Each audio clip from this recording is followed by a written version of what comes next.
Steve, you seem pretty chipper for a guy who's going to get destroyed by Luis Ramirez tomorrow. Actually, Snotters, I'm gonna sort everything out. That must be my guy now. Hey, it's Stereo! I know this guy. He's my dad's old bully. The following message is being transmitted at the request of Collin County Emergency Management.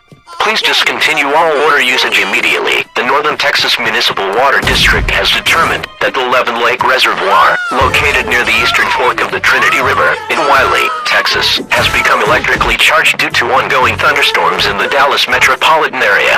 Please stop flushing toilets, taking showers, washing clothes, or using tap water for the time being. Only use bottled water. Stay tuned to local media outlets or NOAA Weather Radio for more information on the situation.